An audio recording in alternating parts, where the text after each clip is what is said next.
The Organic Enlightenment Process, Book 1. 261.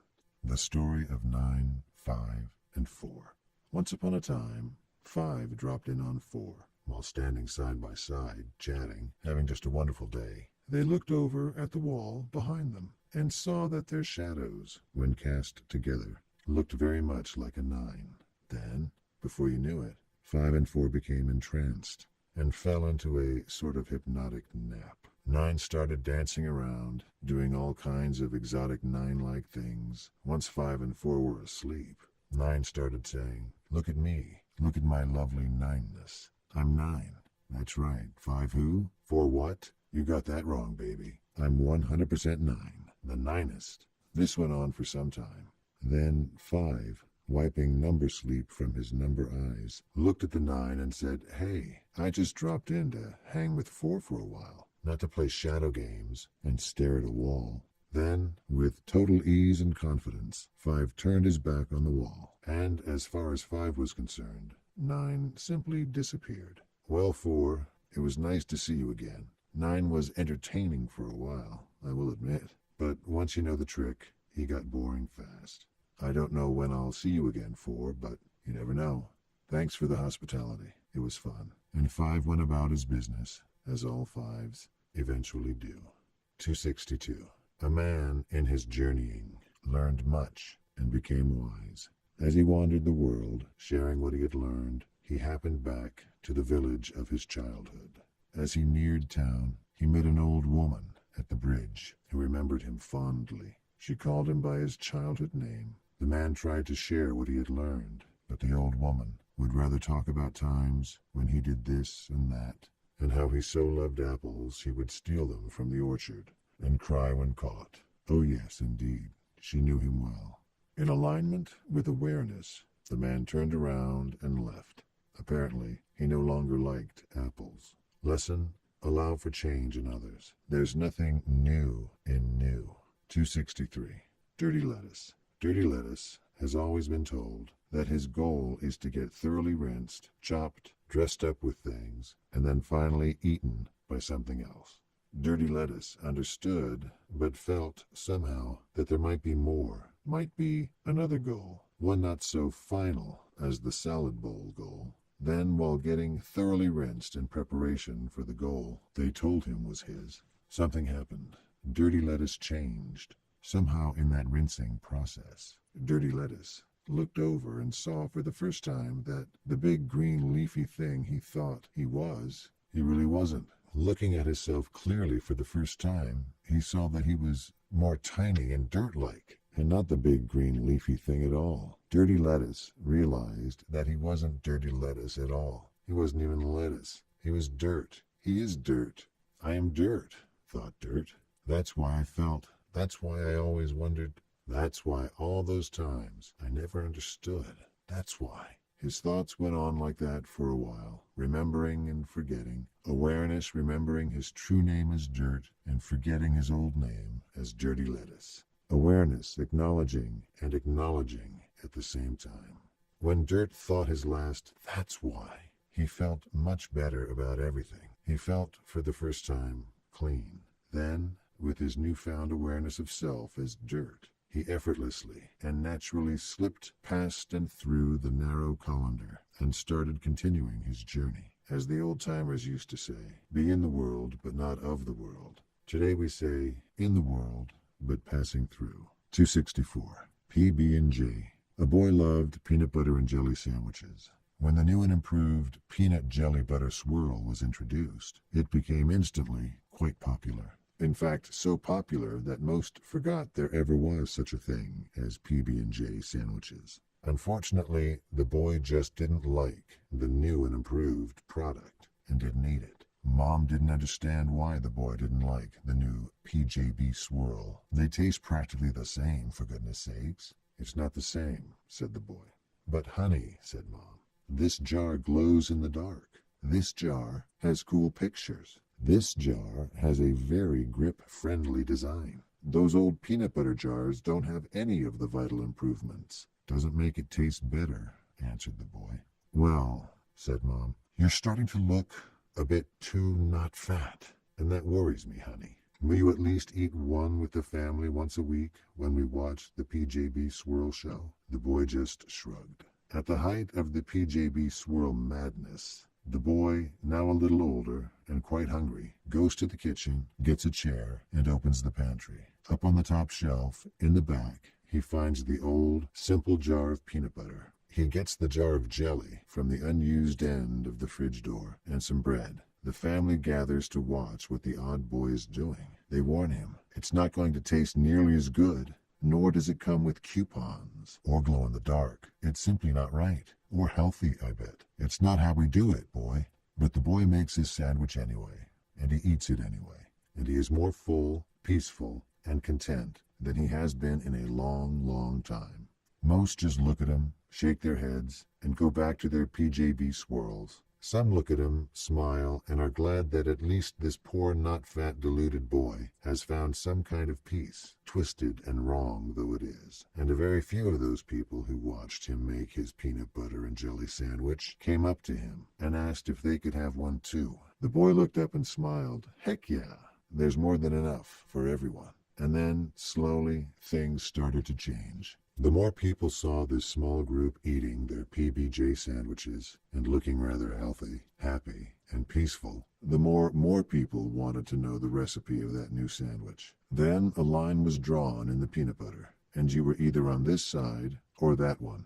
And what started as one boy's desire to make a simple, good sandwich turned into a battle between the PBJists and the PJB swirlists. And if that wasn't bad enough, fighting within the PBJist movement itself began. Apparently, a very select group within the PBJ, Reawakening, wanted to rename the sandwich in honor of the boy who created it, and began a campaign in his name. The boy said, "No way, this is not my sandwich. I didn't invent it. This recipe has been around forever. You're nuttier than a peanut to think I invented it." The group thought he was just being modest and continued their campaign, regardless of the boy's protest. Finally, the boy released the following statement to the press. "I did not invent the PBJ sandwich. I simply reminded you of the recipe. The recipe is simple. Spread peanut butter on a slice of bread. Spread jelly on another slice of bread. Press the jelly side into the peanut butter side, or the peanut butter side into the jelly side, whichever you prefer. Eat it. You now know all that I know about PB&J sandwiches. The sandwich doesn't glow in the dark, but it is very good. I hope that answers your questions. P.S. Stop fighting, and please leave me alone." And that was that. After a long, long while, PBJ sandwiches were being made in every kitchen, and everyone was quite happy, and nobody even remembered the old days of PJB Swirl. Then, after a long, long while longer, another boy got tired of all that jar opening and spreading and wasting all that time it takes to make one sandwich. Surely there must be an easier, quicker way, thought this boy. So the boy took some peanut butter and took some jelly and swirled the two together into one jar and called his new creation Peanut Jelly Butter Swirl. And since the new Easy Grip jar glowed in the dark, the new spread was instantly popular. 265. The Reluctant Sperm. A story about a little sperm who forgets what his natural goal is and decides that he knows what's best for himself. He builds a little community, distracts and convinces a bunch of other sperms to change direction and help build strip malls and self-storage units. After a while, they all forgot what their natural goal was and stopped trying to remember anything more than the combos to their storage units. Oh yes, once in a while, one or two odd ones would swim off, never to be seen again, but that was rare, as every little sperm knows that there is no reason or need to swim past the strip mall. Now, where do you think we would be, as people, if those willful little sperm never remembered their natural goal? We'd be bummed, wouldn't we? In the same way, perhaps there is a being of consciousness in the next dimension, writing right now about those willful little humans who forgot their natural goal. 266. Let those with nose to smell, smell. The first encounter of the being of awareness on its journey through the cosmic food court is ye old shite pie shoppy. Free samples? They look and taste so good, but what is that funny smell? Apparently, the only cure for the spiritual dysentery that follows even the smallest slice of shite pie is to simply eat more shite pie, according to the label on the pie. Whether the recipe calls for 2 cups of shit, a quarter teaspoon of shit, or a quarter drop of shit, all dualities, all are 100% negative in nature, regardless of the ratio. Shite pie is shite pie. Smells like shite pie. Hopefully you will now walk briskly through ye old shite pie shoppy and resist the urge to nibble. Should you happen to find that tiny unmarked exit door in the back of the kitchen, remember the ancient wisdom. Grab an apple and run like hell. 267.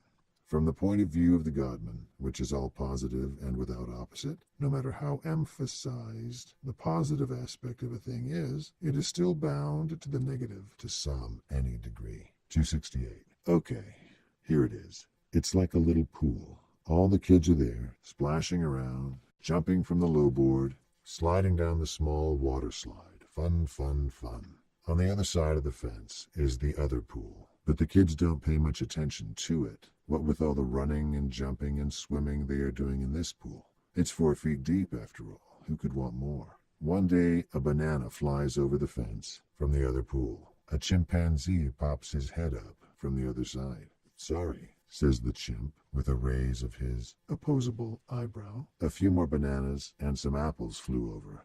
Sorry, implies the brow again from behind the fence. A few of the kids get curious as to what was going on over there and venture to climb up the fence, which was actually pretty easy to climb. Other kids find chairs to stand on. Some get a ladder and take turns. All who want to look can easily. Those who saw usually stayed. The other pool is huge. It can fit the whole world. It looks much deeper and is filled with all kinds of other kids. That same chimp is teaching a bunch of kids to juggle produce with their feet. There was this enormous high dive, about 70 feet high, and a smaller one for the rest of us. There's a slide that does loops and fountains, and over in the shallow end are baby dolphins practicing their backflips by the light of disco balls. Disco ball light is excellent for baby dolphins to do backflips in. Another chimp does the most flawless single, double, triple with a twist ever doable. And all the swimmers cheer. Kids scramble out of the big pool, climb the high dive, and started doing their own single, double, triples with twists. Not flawless, but nobody gets it as perfect as the grand champion. Even if they turned out to be more like half-double singles with pinwheels, everyone had fun. Some do the most impressive belly flops, but it doesn't hurt. Something added to the water, no doubt. The other kids see you watching them and wave you over. Some of you decide to go and hop over. Some of you climb back down and join your friends back in the little pool. Some to jump back in to keep playing in 4 feet of water. Some jump back in to convince friends to come take a look at the big pool. The little pool looks so little now. You'll find that out yourself when you finally go and take a look and see if what I say isn't simply the absolute truth. 269. In a small town, 2 neighbors lived on different streets, but shared a backyard fence. In the middle of this fence, which separated the backyards of the residents of this street and that street, grew an enormous apple tree. The fence was so tall and the tree so dense that neither neighbor really knew who lived on the other side of this or that. Naturally, each neighbor assumed the tree was their own and named the delicious new variety of apple after their own beloved street. So good were the apples that each neighbor set up a small stand on the corner of their street and the other thing way to share the bounty and make some money. You might hear on that street, I hear those this apples over there are full of worms. Or on this street, those that apples over there are rotten to the core. A customer not from the area had heard of the wonderful apples and wanted to buy some. The 2 vendors began to argue the unique benefits of their different apples from the same tree. The customer bought 1 from each, and they only charged him 10. Unfortunately, the debate soon escalated into a fight, and eventually into war. People died, the town burned, and with it the huge tree. Luckily, the customer couldn't tell the difference between the 2 apples and saved the apple seeds that became the huge apple trees in his own neighborhood. 270. You are floating underwater in a big river that goes round and round. You are not alone. The river is jammed with people, all flowing mindlessly down the river, all unaware that they are even underwater. Once in a while, you look up and see shadowy figures reaching out, branches going past, big rocks and roots flying by, all within reach. Then, for whatever reason, you reach out and grab something, a root, a branch, or hand, doesn't matter. The instant you do, you feel a sudden jolt as you stop drifting. The river you are in and the people you are with float past you. When you feel the resistance of water rushing past, you finally feel the definition of your true body through that resistance. Then lift your head, push up and out of the water, crawl to the shore and stand. Oh yes, it's much nicer here. The first thing you notice are all the others on the shore, all dripping wet, all wearing white towels, running up and down, reaching, offering their hands out to help pull their friends out of the river. One or two even jump back in once in a while. Oh, I get it now, you say, as you run down the shore, reaching out to your underwater friends, still going around in circles.